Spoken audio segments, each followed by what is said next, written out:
우리가 묵상하고 있는 3장과 4장은요. 레위인에 관한 규정을 계속해서 말씀하고 있습니다. 3장에서 우리가 묵상한 대로 하나님께서 이스라엘의 처음 난 자들을 대신해서 레위인을 택하시고 하나님의 소유를 삼으셨다라는 사실을 우리가 묵상하고 있습니다. 그런데 이스라엘의 처음 태어난 자들에 비해서 레위인의 숫자가 더 적었던 거예요. 그래서 그 차이만큼 하나님께서 속전을 바치라 라고 명령하셨습니다. 인구조사를 통해서 계산을 해보니까 이스라엘 전체 장자의 숫자보다 하나님께서 소유로 삼으신 레위인의 숫자가 273명이 더 적었습니다. 그래서 하나님께서 이들까지 소유로 삼으신다는 그런 의미로 273명에 대한 그 차이만큼 돈으로 하나님께 바치라고 명령하셨습니다.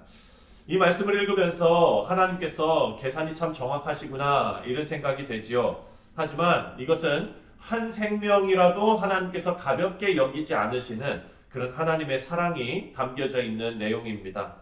그리고 레위인의 속전을 통해서 이스라엘의 처음 난 자들, 이 사람들을 대속하시는 하나님의 사랑, 이 사랑은 예수님께서 인류의 모든 영혼들을 대신해서 십자가에 달려 돌아가셔서 그 모든 백성들이 생명과 자유를 얻게 되는 예수님의 구속의 원리를 보여주는 예표로서 우리에게 또 주어집니다. 이제 이 내용들을 오늘 본문에서 다시 한번 살펴보겠습니다. 40절 말씀을 함께 읽겠습니다. 40절입니다. 시작. 여호와께서 또 모세에게 이르시되 이스라엘 자손의 처음 태어난 남자를 1개월 이상으로 다 계수하여 그 명수를 기록하라. 애굽에서 10번째 재앙이 나타났을 때 우리가 어제 성경 공부에서도 우리가 함께 다뤘지만 문설주에 어린 양의 피가 발라진 이스라엘 백성들의 집은 그 심판이 넘어갔습니다. 그래서 이스라엘의 장자들은 다 살아남을 수가 있었지요. 하지만 애굽의 장자들은 다 죽었습니다. 이렇게 하나님의 은혜로 살아남은 이스라엘의 모든 장자들은 하나님의 소유가 된 것입니다. 애굽에서 구원하신 모든 이스라엘 백성들의 주권이 하나님께 있다라는 것을 우리가 알 수가 있습니다.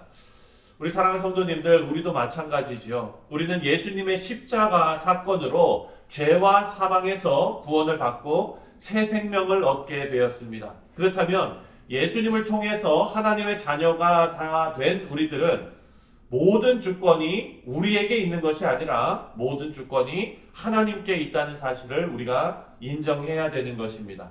45절을 보면 모세에게 명령하셔서 이스라엘 모든 자손의 맏아들 대신 레위 사람들을 대신 취하시고 또 가축 대신 레위 사람들의 가축을 다 취하라고 명령하셨습니다. 45절을 보면 우리 45절도 한번 읽겠습니다. 45절 시작.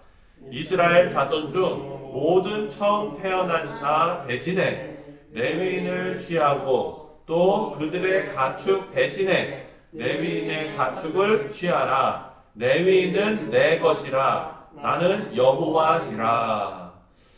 하나님께서 이스라엘 모든 백성들 대신해서 레위인을 취하셨던 거죠.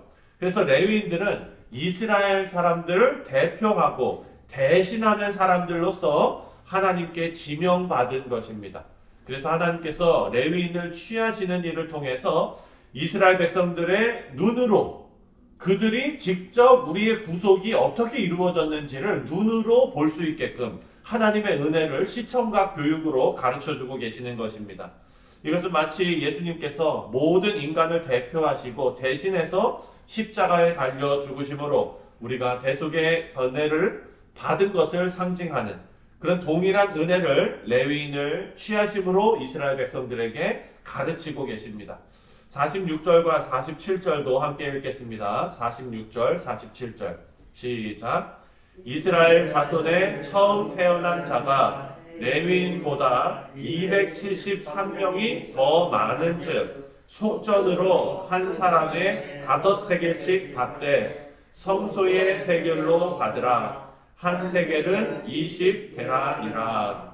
하나님께서 속전을 요구하셨는데요. 하나님께 속전을 드리는 것은 죄 용서를 하나님께서 해주셨다는 것, 그리고 구원해 주시는 것, 이 하나님의 은혜와 그리고 하나님의 그 사랑에 감사해서 하나님께 드리는 예물입니다. 하나님께서는 이스라엘의 맏아들의 숫자가 레위인의 숫자보다 더 많았기 때문에 한 사람도 놓치지 않고 속전을 받으시면서 이스라엘 전체가 하나님의 소유라는 것, 그것을 이스라엘 백성들 모두가 마음속 깊이 깨닫도록 그렇게 해 주신 것입니다. 어제 우리 성경 공부할 때도 그 6월절 우리가 그 절기를 지키면서 여러분 어떻게 했습니까? 어린 양을 가족 숫자대로 잡으라고 했죠. 그래서 우리가 그것을 어떻게 배웠습니까? 그것이 바로 구원은 각자 개인에게 주시는 하나님의 그 능력이다. 오늘 이 말씀도 마찬가지입니다. 속전 사실 273년 그 정도 5세겔씩 하는 거 안 받으셔도 되는 건데 하나님께서 굳이 그렇게 하라고 하신 것은 하나님께서 한 생명을 귀중히 여기신다는 것을 나타나고 있는 것입니다. 우리 사랑하는 성도님들, 우리는 하나님의 은혜를 경험한 성도들입니다. 이스라엘 백성들도 하나님의 은혜를 경험했고, 하지만 그 인간은요, 은혜가 아무리 크고 아무리 깊어도 그 은혜를 쉽게 잊어버리는 것이 인간입니다. 우리도 마찬가지이죠. 하나님께 받은 구원의 은혜를 망각하고 그리고 은혜의 기쁨과 그 감격이 사라진 미지근한 신앙생활을 지속하는 경우가 있다는 것입니다. 마치 우리가 숨을 쉬고 있을 때 그 생명을 가지고 있다는 것을 우리가 잊고 살아가는 것을 생각해 볼 수 있는 거예요. 우리가 밤에 잠을 잘 때도 그 다음날 당연히 깰 것을 생각하면서 주무시지 않습니까? 하지만 여러분, 죽음을 바로 앞둔 사람은요, 이 생명이 얼마나 절실한지 알게 될 것입니다.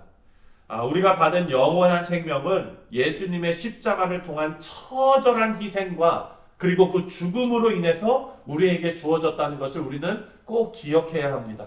그냥 아무것도 아닌 것이 아닌 것입니다. 그리고 예수님의 부활은 우리에게 영원한 천국 소망을 우리에게 주신 놀라운 사건이라는 것을 우리는 알아야 합니다. 그래서 우리의 과거를 정확히 알고 우리가 얼마나 못난 인생이었다는 것을 정확히 알고 우리가 덧입은 예수님의 의가 얼마나 값진 것인지를 깨닫는 지혜가 우리 가운데 있기를 바랍니다. 하나님께서 보이시니 놀라운 은혜와 사랑이 성경 66권에 우리에게 다 녹아져 있습니다. 이제 우리가 말씀을 묵상하는 이 귀한 시간에, 그리고 특별히 민수기를 묵상하는 이 시간에 우리를 향한 하나님의 사랑과 구원의 은혜를 계속해서 발견해 나가시는 우리 성도님들 되시기를 주님의 이름으로 축원드립니다. 기도하겠습니다.